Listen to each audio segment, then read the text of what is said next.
extracellular material. So when we say loose, it's kind of in the terms of it's not packed in, it's loose, it's more space, if you will. And that is really in the extracellular material, the material outside of the cells. Dense connective tissue is when you have lots of fibers. And so the extracellular space is really quite packed or full of fibers, okay? We can have dense regular, that means the fibers are parallel to each other. They're running the same direction by and large. Or we can have dense irregular, which means the fibers are running at different angles to each other. So that's what we mean with those types of subclassifications. We're going to be looking today at connective tissue proper, by and large. As we go through, we're going to be then looking at specialized connective tissue, and we'll be looking at that really starting on Wednesday predominantly. We're going to look at cartilage, we're going to look at bone, we're going to look at fat, adipose, we're going to look at blood, and the hemopoietic tissue and lymphatics. All that is part of connective tissue, but it's specialized. So we're going to do quite a bit of that. We're actually going to look at, for our first test, we're going to look at connective tissue proper, cartilage, bone, adipose, probably some hemopoietic. We're going to leave blood till after the test because we can't squeeze it all in. But blood is actually part of connective tissue, but we'll have it on its own category. But it's part of connective tissue. So that's kind of where we're heading with all of that. Well, let's talk a little bit more about loose connective tissue. Let me come back to, let me go to this one first.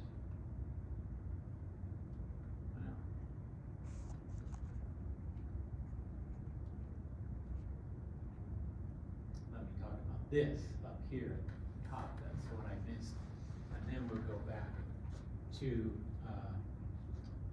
that loose slide, that loose or areolar slide. First of all, when we're looking at connective tissue proper, and really any of the specialized connective tissue, we're looking at three main parts. The cells that are part of it, and the extracellular material, which can be subdivided into two things. Fibers running through it, and the ground substance. The ground substance is this gel-like substance outside of the cells. It's got lots and lots of macromolecules which are part protein and part carbohydrate. And these macromolecules, these big part protein, part carbohydrate molecules, are very hydrophilic. They attract a lot of water around them. So this gel-like ground substance has these macromolecules, protein, carbohydrate, and lots of water in it. And that makes up this ground matrix, this ground substance. If anything needs to move through that, it kind of can dissolve or diffuse through it. Okay. In addition to this ground substance, we have the fibers. And we're going to see today that we have three main types of fibers. We have collagen fibers, we have reticular fibers, and we have elastin fibers. So we're going to look at each of those. All of these fibers are kind of rope-like or cable-like structures, and they're in through all of connective tissue. They're all, collagen, reticular, and elastin fibers are all made up of subunits of proteins. So they're all protein. So when we say a lot of our structure is made up of proteins, this is an example of that. Protein makes up a lot of our connective tissue. And these proteins, collagen fibers are made up of collagen protein. Well, that's the most common protein in the body. It's really common. And reticular fibers, we discovered years ago, are really a subdivision of collagen fibers, but they're subclassified because of historic reasons, but also just because they do have some different characteristics. And then elastin fibers are made out of the protein elastin. So those are the three different fiber types there that we're going to see. So ground substance and fibers. We can look, keep thinking I'm going to pull myself from the iris. Put that over here. We can put the arrow on. This has a laser thing, but it just doesn't show up. Well, it shows up over here, but not on that. It's too bright for it. So we'll use the arrow here. Here's the extracellular. So you have the cells, and then you have the extracellular outside of the cell matrix with ground substance and fibers, and then you have the cells. Okay, now let's go back to the loose or areolar connective tissue.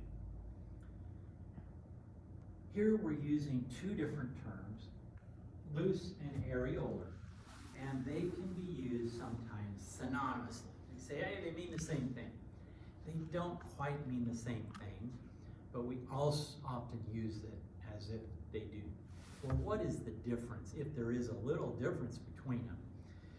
Loose, we've sort of defined as outside of the cells, you have more ground substance matrix and fewer fibers. Okay, that's really what loose means. You could have a lot of cells. It can be packed with cells. For instance, adipose is a type of loose connective tissue. Okay, so what is areolar? Well, areolar is just basically you're taking loose connective tissue somewhere and you're just slapping it on a slide and you're putting stain on it and you're putting a cover slip on it. In other words, you're not going through and making these cuts. You're not putting it in, embedding it in wax and making cuts. So it is a different type. It's a specialized way to prepare loose connective tissue for use. And so we call that areolar. But again, we oftentimes use it. Areolar and loose are the same. So there is a little bit of difference. When we prepare loose connective tissue, like areolar, that it kind of looks like this. It looks like this kind of spread out image here that we're seeing. Now here's an image that shows some of the features we might see in loose connective tissue, and here it is in an actual photograph through a microscope. Now this has been counterstained. We've stained it with H&E, but we've counterstained it with a stain that will show us elastic fibers. I'm going to say these stains several times, but you can stain elastic fibers with a stain called Van Giesen, and you can also stain it with Orsi. Now these are in your notes, and I'm going to show you them later on, but I'm just telling you, H&Es are buddy, we see that all the time, but you can counterstain, and if you want to stain for elastic fibers specifically, you can use a Van Giesen or an Orsi stain. What does that make the elastic fibers look like? It makes them look kind of black or dark purple. And that's what we're seeing here. So when we look at this, we're seeing the ones that look kind of brownish in this stain and counter stain, those are collagen fibers. So there's a collagen fiber and there's a collagen fiber, and they're all over the place, right? Collagen, all these are collagen fibers. Now, just to I guess the lights are here, so that's probably good enough. Just to help us in understanding, but not to try to overwhelm you. Do you see this structure right here? Is that a blood vessel? That's a blood vessel, okay? These, with this counter stain and all, these are red blood cells, okay? And it's running down here, and it's full of blood cells, and we have a blood vessel coming down through there. So that's what that is. The collagen fibers, of course, don't have a lumen, and they don't have any blood cells in them, so they're different. The ones that have this dark black purplish color are elastic fibers. They give it a little bit more stretchability. So all of these are elastic fibers that we see around here. Now, most of the cells that we see here, you can see the nuclei, maybe a little bit of cytoplasm, if you can see this, a nucleus and a little bit of cytoplasm.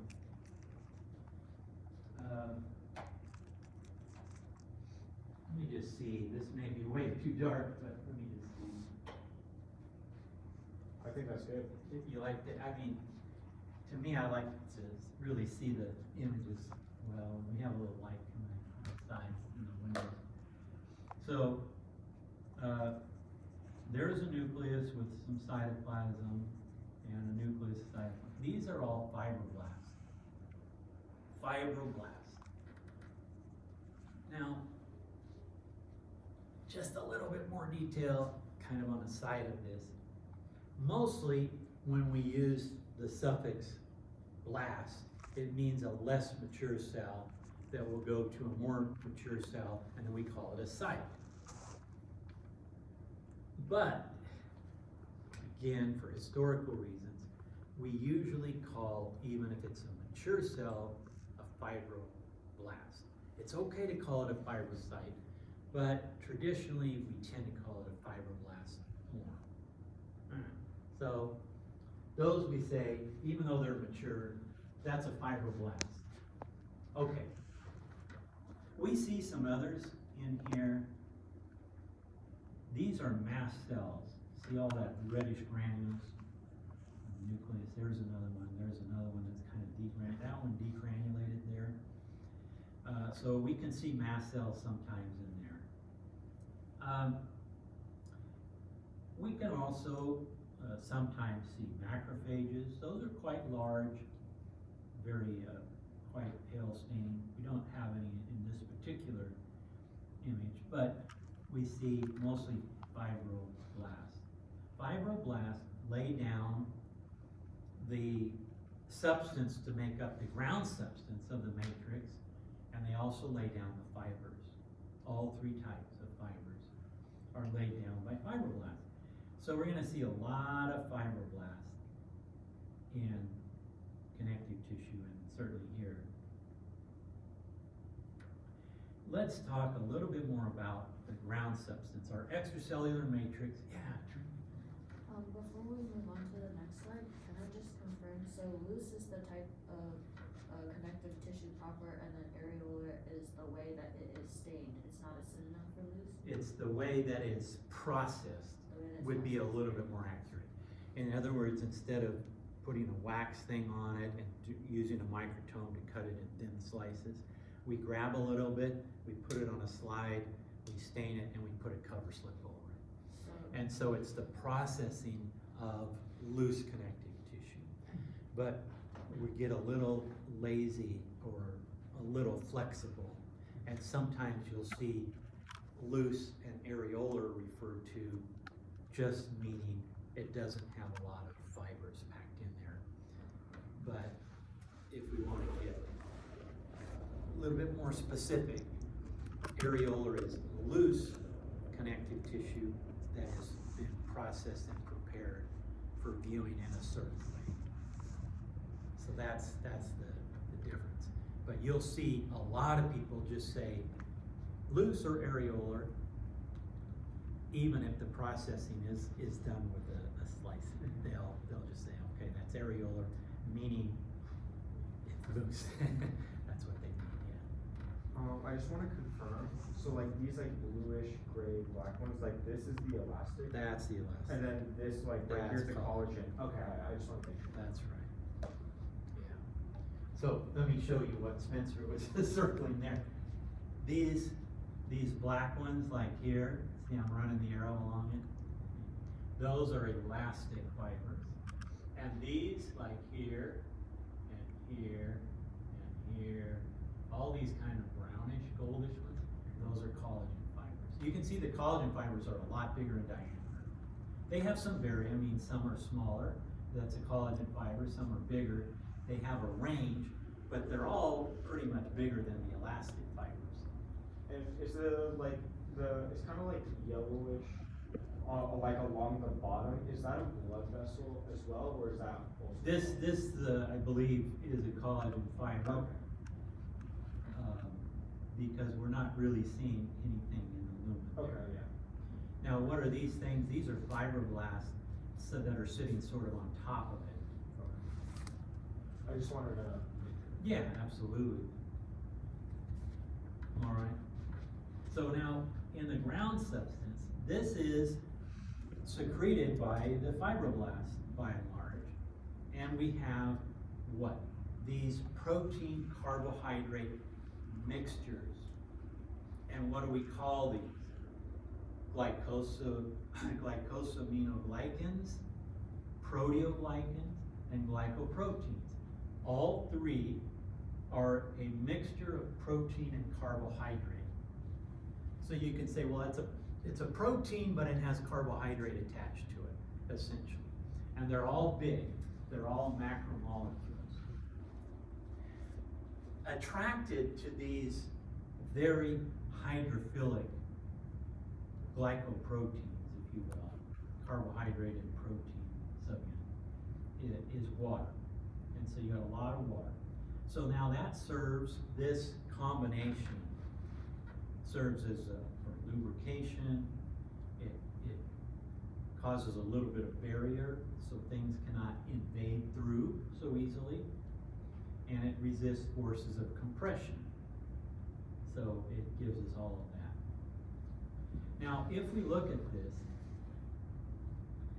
this whole subunit here, like where the arrow's running, or here, which is the same thing, or here, it kind of looks like a test tube cleaner, or maybe a Christmas tree if you, Charlie Brown, and you have a kind of a wimpy one. These whole things are called proteoglycans. So that's a proteoglycan, that's a proteoglycan, that's a proteoglycan. Attached to these proteoglycans, first of all, you'll have a core protein, and that could be of different types. And then sticking off these little bristles or whatever are glycosaminoglycans. So glycosaminoglycans are attached here to the core protein, and together they make a proteoglycan.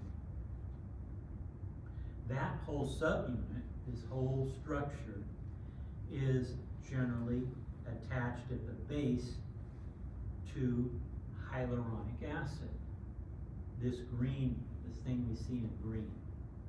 And then we have some linkage proteins that sort of hold the proteoglycan to the hyaluronic acid. That's what these are in red. So you have a bunch of these units there. Now over here, these are collagen fibers, and these, here you see your hyaluronic acid, and here you see your proteoglycans, and then your glycosaminoglycans are there. So this is making up this whole matrix, and then there's this water that fills all this in, and it's attracted to all these things.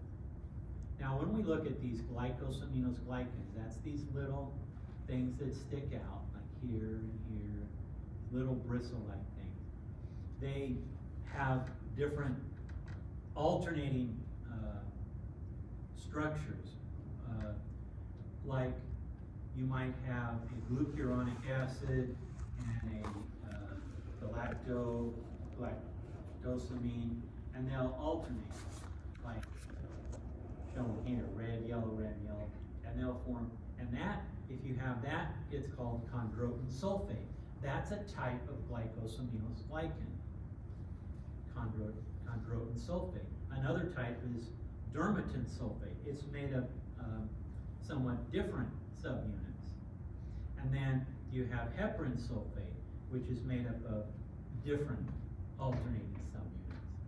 We don't want to get too far into that, into that's biochemistry, right? And we're in Dr. Pock's territory. We don't want to invade that too far, but this is showing you that these little bristle guys are made out of glycosaminoglycans, which are made out of these alternating subunits, okay?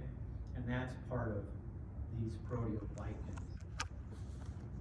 This shows here's the core protein, and here's these different glycosaminoglycans that are there. Again, we have a core protein in green, and these glycosaminoglycans in black. This is our linkage proteins, and then we have hyaluronic acid that attaches all of this. When we look at these as a complex, you can call it an aggregate, a bunch of complexes, and water hangs around them. Now let me say a little bit more about the hyaluronic acid. The hyaluronic acid can kind of form a barrier to it. It links and holds things together. But the reason I want to mention it is one of the problems with cancer is that it can metastasize, which means it can move from the site of origin somewhere else. Well, how does it spread through the connective tissue? It has to get through this extracellular matrix. A lot of the cancer cells, they change from the normal cells, and so they produce and secrete hyaluronidase. It's an enzyme. And what does that do? Breaks it down. It breaks hyaluronic acid down, and it allows you to metastasize through this stuff. And that's where you can actually sort of move from a site of origin for cancer to a secondary site. Okay, what about our extracellular matrix? Besides all these proteins, carbohydrates, and water, outside of the cells we have fibers. Collagen, reticular, and elastic are the three types. Collagen fibers, we have now identified 28 different types.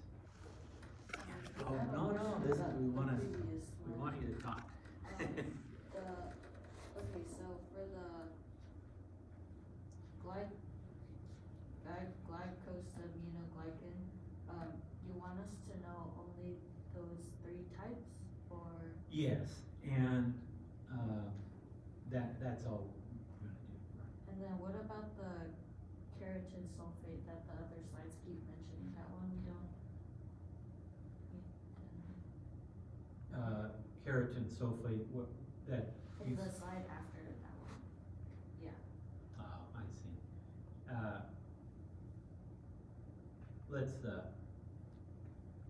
Let's just sort of say that's another one, but let's But it's not necessary not for us to know. emphasize it too much, Okay. right? Thank you. And in terms of knowing these, is knowing the name adequate, or should we know the name of the components within it? I think we'll just stick to knowing the name Okay. and knowing these are the main types, and I Right. won't worry about the subdivisions. It's basically to just give you a kind of a visual image of structure of how these are put together, but we're not wanting to get into that too deeply. Not that it's not important, it's just sort of off topic a bit from where we're heading. And there's so much for you to learn, so that's why I'm just trying to de-emphasize a little bit so you don't spend too much time going down and spending on those kind of things. Also, I'm not sure if I missed it, but what is the ground substance secreted by? Or like how does it? Generally, mostly the fibroblasts. Fibroblasts? Yeah. Now, we'll see that there are other types of cells, and some of those other types of cells can also secrete the ground matrix, the ground substance. For instance, we're gonna see chondroblast in cartilage that can do it. We're gonna see osteoblast in bone that can do it. So it's not just limited to fibroblasts, but in the connective tissue proper, it's primarily fibroblasts. As we get into specialized connective tissues, some other cells can also secrete it. Okay. So there is some additional things there. Now we have different types of collagen, at least 28 different types that we see. And we're gonna have you know about 7 of them. Type 1 is by far the most common. And it's found all throughout the body, and we'll show you some specific places. Type 3 is also one we want you to know because type 3 collagen is also called reticular. Reticular fibers are made out of type 3 collagen. Back in the day when they named it, they didn't know that it was a subtype of collagen, but it is. And so type 3 collagen is also reticular. So we have reticular is equals type 3 collagen. It's smaller in diameter and it has some different properties. Reticular type 3 collagen can stain black with silver salts. Because of its diameter, if you want to stain reticular or type 3 collagen specifically, you can use silver salts in order to stain it black. Now, we're going to repeat those 3. We've added 3 new stains.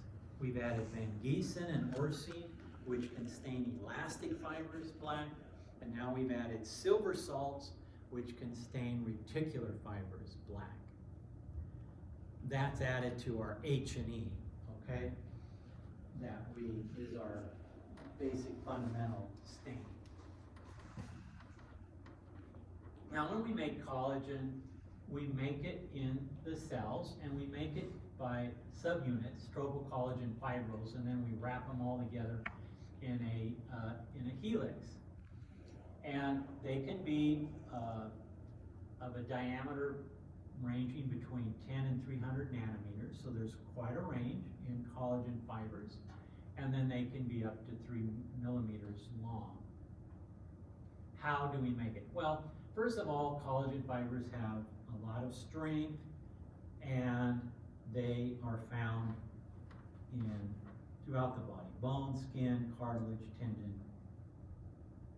When we make it, we have fibrils, and then the fibrils form this triple helix, and then it's going to be secreted and then changed. Here's how it happens. This is in the cell, and this is extracellular. In the cell, we know that this is protein. We're making collagen fibers here, so we need to make it out of protein, collagen protein. So we use amino acid. The signal is from the DNA via the messenger RNA, and it comes to the ribosomes, and we put the amino acids in the correct sequence. We need to, in order to make this, we need to put some hydroxyl groups on the amino acids proline and lysine.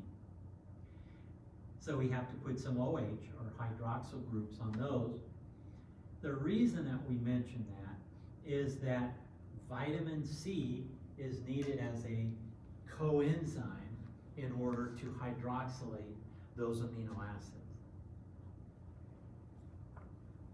That means if a patient is vitamin C deficient, they might have problems making collagen. If it gets really deficient, they get a disease called scurvy, where their connective tissue is not working well because they're not making collagen appropriately. Once you get it to this point, you put some glycosylation on it, and then you form this pro-collagen triple helix. It gets packaged by Golgi apparatus for excretion, and it gets excreted by exocytosis as pro-collagen, and then you cleave it down into collagen. It goes from pro-collagen to tropocollagen to collagen, and then that makes the actual fibers. So that's the process. Now this shows you the most abundant collagen types. These are the ones that we're most interested that you know. Type 1 is the most common. It can be produced, you were wondering what cells, fibroblasts certainly, osteoblasts. What about an odontoblast? That's making your teeth, right? An odontoblast lays down your teeth. This can all make this type of collagen type 1. Where do we find it? Lots of places, but here's some areas. The dermis, connective tissue of the skin, in other words, the bone, the tendons, the ligaments, and fibrocartilage. What about number 2? It's laid down by chondroblasts. It's in hyaline cartilage. What about number 3? That's reticular cartilage, and you can see some of the places it's located. 4 is in the basement membrane, the basal lamina. You heard quite a bit about that in that audio lecture, right? Well, some of this collagen is there. And number 5 is in the placenta, and 5 and 7 are both at the dermal epidermal junction. The epidermis is the outer layer of the skin, epithelium, and underlying that is the dermis, connective tissue, and at that junction you can have type 5 and type 7. Do you recognize, I forget that Roman numerals aren't used as often as they used to be. Do you recognize these? That's 1, 2, 3, 4, 5, and 7. Okay, so that's what those are. Reticular fibers are type 3, and you can, do you see here, stain them black with silver salts. If you stain them with H&E, they're going to be pink, and they're very hard to tell from collagen type 1. But if you want to know, hey, we want to see the type 3, the reticular fibers, we can stain them with silver salt. Part of that is because of their size. The other part is they have a higher carbohydrate content. And so that's going to also pick up the silver salt stain and make them black. Elastic fibers, they are a little bit more stretchable. They can stretch 150% of their resting length. And they're made out of elastin fiber, proteins. And again, they'll look pinkish under H&E, but if you want to see them distinctly, you can counterstain it with Van Giesen. Technically it's Verhoef Van Giesen, but we just say Van Giesen. You can also do it with an Orsine stain. So this is the Van Giesen stain we were mentioning. When we're looking at cells, we have a number of different types of cells in the connective tissue. Some of them, once they get into place, they pretty much stay there. They're called resident cells. They just stick where they're at. Some of them move around, and so they're called transient cells. Resident cells are usually, examples are fibroblasts, pericytes, which we'll talk about, adipose cells, fat cells, mast cells, fixed macrophages. Transient are other types of macrophages that can move lymphocytes, plasma cells, neutrophils, eosinophils, and basophils. Mesenchymal cells are from the embryonic mesenchymal connective tissue, which then forms the mature stuff. So you could take an undifferentiated stem cell, a mesenchymal cell, and you can make a chondroblast, an adipocyte, a fibroblast, a mesothelial cell, an endothelial cell, an osteoblast. You can make all of these from a mesenchymal cell. You can also, within the bone marrow, we have in the red bone marrow the blood forming tissue called the hemopoietic tissue. And these hemopoietic stem cells can make all of the cells that are found in the blood vessels, but also that are found in connective tissue proper very often. The lymphocytes, which T and B lymphocytes and plasma cells, can be derived from monocytes, macrophages, osteoclasts, megakaryocytes, neutrophils, eosinophils, and basophils, red blood cells. These more mature cells that we see can come from these stem cells, mesenchymal and hemopoietic stem cells. Fibroblasts we're going to see very, very often. They can come from, they can be active or they can be resting, quiescent. And they can come from mesenchymal cells predominantly. If they are active, they have tapered ends and a more rounded center. If they're quiescent, they tend to be more flattened. Sometimes quiescent fibroblasts can become activated like in wound healing. They can be stimulated by certain chemicals to be reactivated. Pericytes are often found near little blood vessels like capillaries. They have some contractile ability, so they can actually squeeze blood out of a capillary, for instance, or cause a little bit of constriction. That's a pericyte cell. So we can see those in connective tissue as well. Adipose are fat cells. Now, we're coming to the end of our session here today. Tomorrow, at the beginning of lab, we will meet at 2:01, and we will go over the rest of this. And we don't go too much further, and we get into some pictures, and we're going to look at all those pictures. And then we're going to go in the lab, and we're going to start looking at those in the lab, along with finishing up the epithelium. So we'll probably be spending, at least a half an hour in 2:01 tomorrow at the start. And then we'll go, and we'll have time, plenty of time to look at all this stuff. And then we'll keep going from there, okay? So, Based on Wednesday, is it gonna be similar to the time where we have like the visual images that you're gonna show stuff on the microscope and there's gonna be? no, that's a great question. For the quizzes, it's only gonna be digital images, or I might ask you a very short, like 1 word or 2 word, something, but it's not gonna be, from the microscope slides or really much written. It might be just a slide. Like it might say at some point,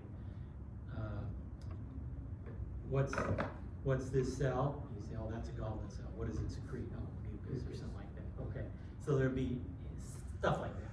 Okay, it'll be 15 questions. I'll give you a sheet, and it'll be pointed to you.